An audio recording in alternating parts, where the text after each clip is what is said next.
Tiga tingkatan strategi dalam dunia bisnis. Di dalam dunia bisnis ataupun di tempat kerja kita misalnya, kita mungkin sering mendengar istilah strategi bisnis. Apa itu strategi bisnis? Strategi bisnis ini oleh perusahaan digunakan untuk menghadapi berbagai tantangan bisnis maupun untuk memenangi persaingan dengan para kompetitornya. Baiklah, di pertemuan yang kelima ini kita akan membahas mengenai analisis pilihan strategi.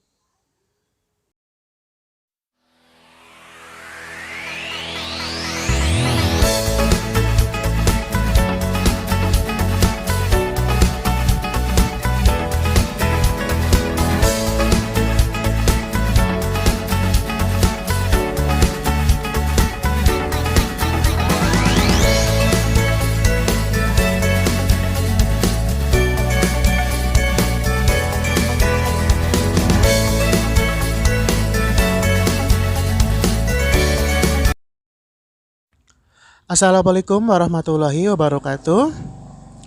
Apa kabar semuanya? Mudah-mudahan sehat selalu ya. Di masa pandemi COVID-19 ini, mudah-mudahan kalian semua dalam kondisi sehat. Baiklah, pembelajaran kita masih daring dan untuk strategi bisnis pertemuan yang kelima ini, materinya adalah analisis pilihan strategi. Nah, apa itu strategi? Pada pertemuan sebelumnya, di awal-awal kita sudah bahas mengenai definisi dari strategi. Baik, kita ulas kembali. Di dalam dunia bisnis, strategi dapat didefinisikan sebagai proses penentuan arah dan tujuan jangka panjang organisasi melalui upaya pemanfaatan dan pengalokasian sumber daya organisasi secara efektif dan efisien. Nah, analisis pilihan strategi akan kita bahas ada tiga macam. Yang pertama adalah strategi tingkat korporasi, kemudian yang kedua strategi unit bisnis, dan yang ketiga strategi tingkat fungsional.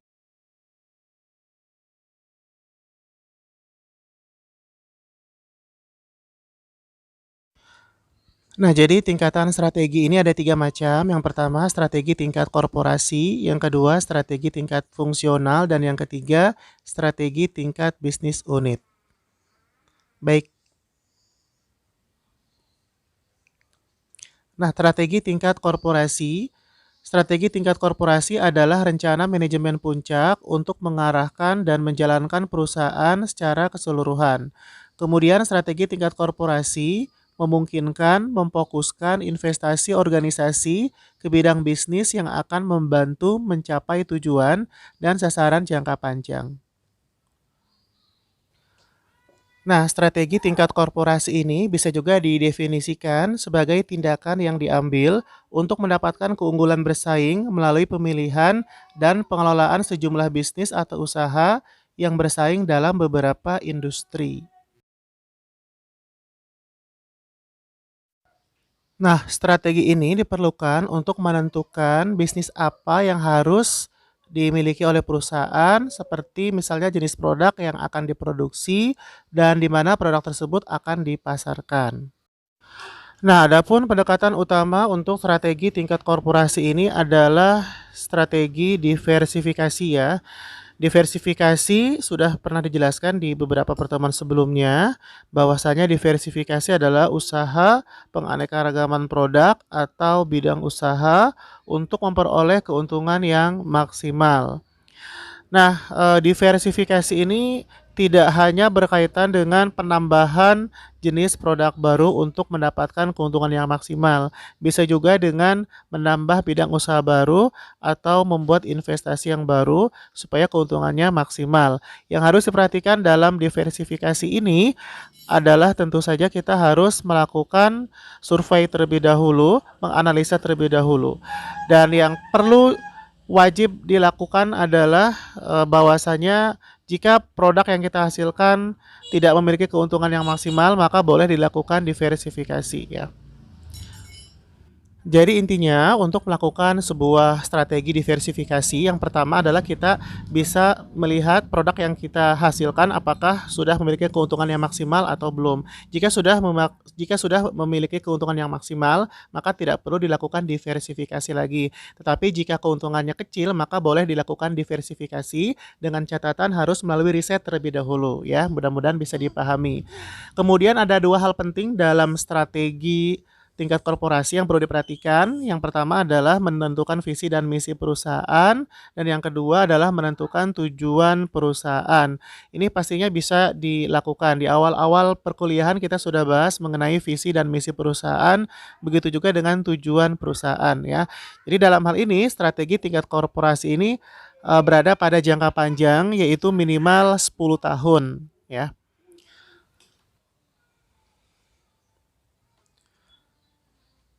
Baiklah, kita masih berbicara mengenai strategi tingkat korporasi. Strategi tingkat perusahaan berkaitan dengan apa saja? Yang pertama, mencapai, artinya mendefinisikan masalah yang menjadi tanggung jawab perusahaan. Kemudian yang kedua, kompetitif kontak, yaitu menentukan dalam persaingan mana perusahaan yang perlu dilokalkan. Kemudian yang ketiga, mengelola kegiatan dan hubungan bisnis.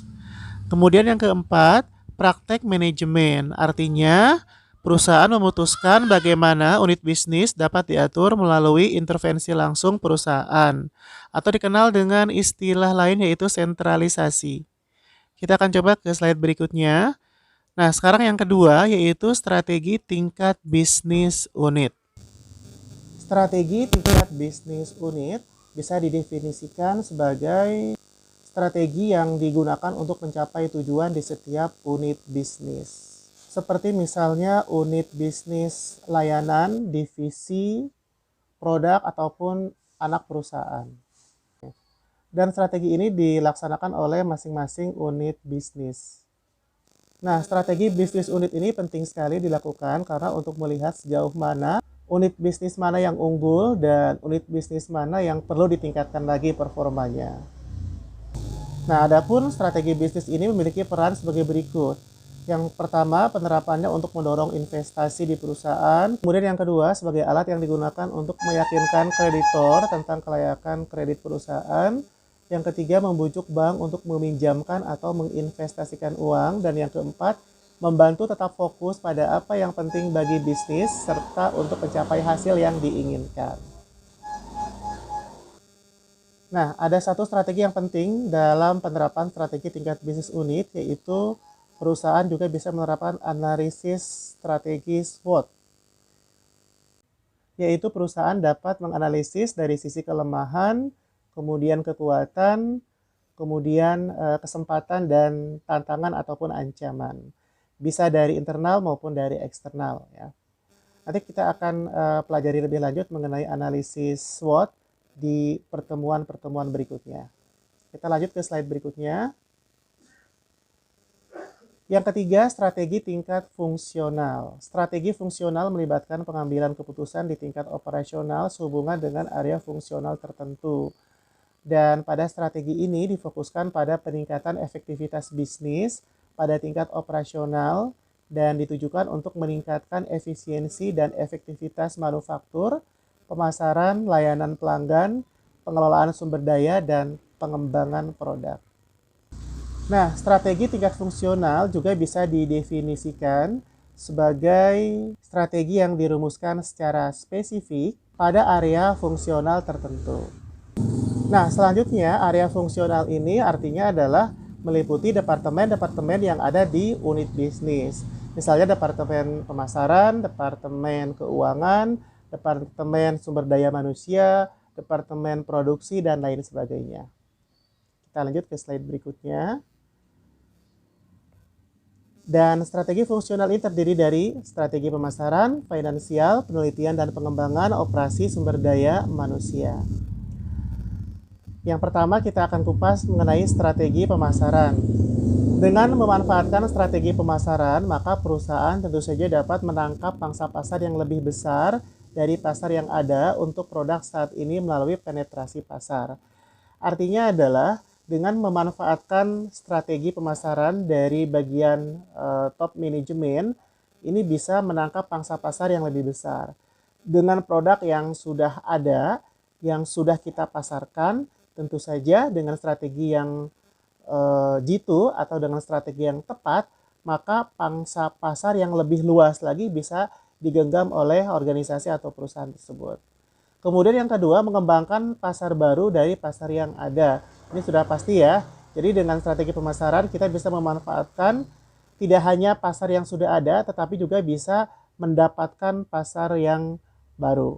Kemudian yang ketiga, mengembangkan produk baru untuk pasar yang sudah ada. Salah satunya adalah dengan mengembangkan ataupun memproduksi varian-varian baru dari produk yang sudah ada. Kemudian yang keempat, mengembangkan produk baru untuk pasar yang baru. Nah, masih berbicara mengenai strategi pemasaran, ada beberapa strategi pemasaran. Yang pertama adalah pull and push strategi. Ini adalah untuk strategi iklan dan promosi.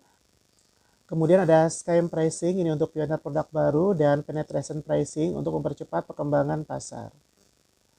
Berikutnya, strategi finansial dan strategi penelitian dan pengembangan. Tujuan daripada strategi finansial adalah untuk menyediakan perusahaan struktur keuangan dan dana yang cukup untuk mencapai tujuan. Sementara perusahaan-perusahaan yang tergantung pada teknologi untuk keberhasilan mereka semakin memperhatikan perkembangan riset and development. Salah satu strateginya adalah menjadi pemimpin pasar. Lanjut lagi kita ke slide berikutnya. Kemudian strategi operasi dan strategi sumber daya manusia. Strategi operasi menentukan bagaimana dan di mana sebuah produk atau jasa dibuat. Nah, ini penting sekali karena di area produksi ini merupakan area dengan modal yang paling dominan atau paling besar. Bayangkan saja suatu produk diproduksi dengan beberapa tahapan, mulai dari raw material atau bahan baku, kemudian diproses melalui proses transformasi dengan berbagai macam proses atau mesin, jika misalnya produknya adalah produk manufaktur ya. Nah, kemudian sampai barang tersebut menghasilkan finished good atau barang jadi yang siap untuk dipasarkan. Nah, kemudian strategi SDM perlu menjawab permasalahan apakah perusahaan perlu menyewa karyawan kurang terampil dengan jumlah besar dengan upah rendah atau sebaliknya. Ini penting sekali dianalisa ya. Karena idealnya perusahaan pasti ingin maksimal performanya. Salah satu indikatornya adalah SDM. Nah, SDM yang bagaimana untuk keberhasilan perusahaan? Salah satunya adalah SDM yang terampil, yang kompeten di bidangnya.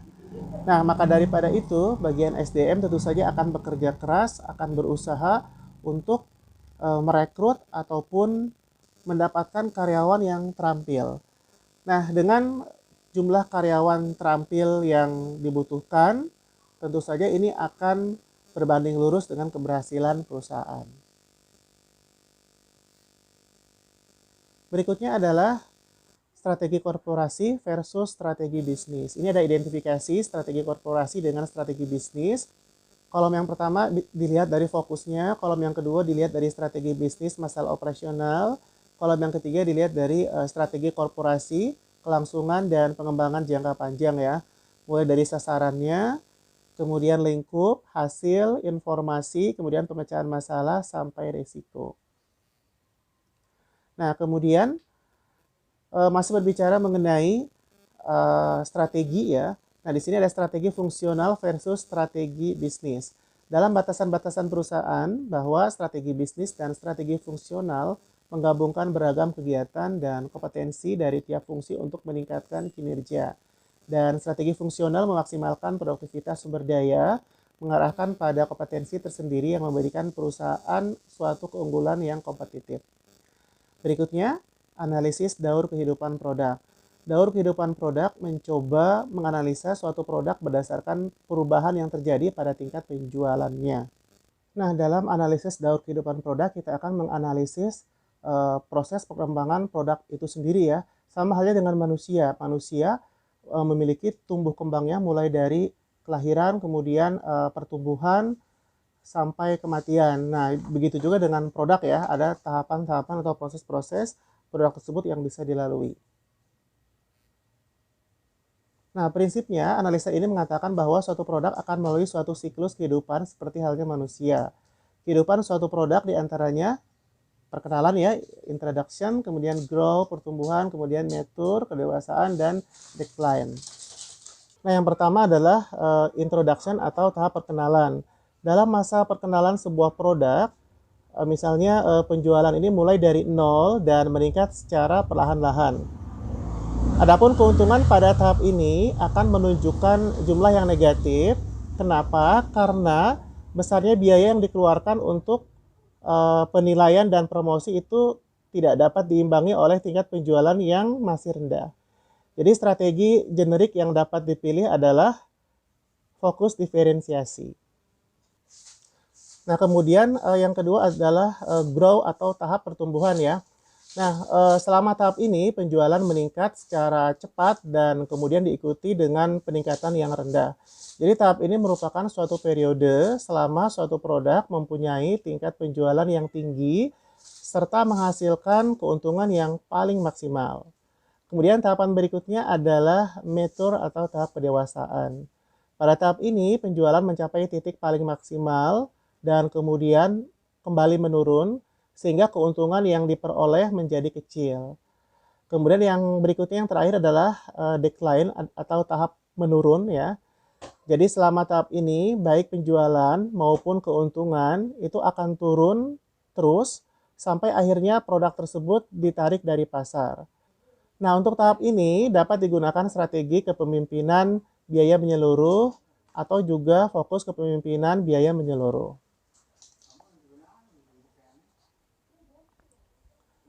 Nah, jadi setelah melakukan analisa dengan menggunakan beberapa teknik analisa tersebut ya, dan membuat beberapa strategi yang dianggap cocok, maka tentu saja semua strategi tersebut digabungkan dalam suatu laporan yang sering disebut sebagai rencana bisnis atau bisnis plan. Baik, sampai di sini sudah jelas ya. Insya Allah nanti kita lanjutkan ke pertemuan yang ke-6. Terima kasih sudah menyimak videonya sampai selesai. Akhir kata, wassalamualaikum warahmatullahi wabarakatuh.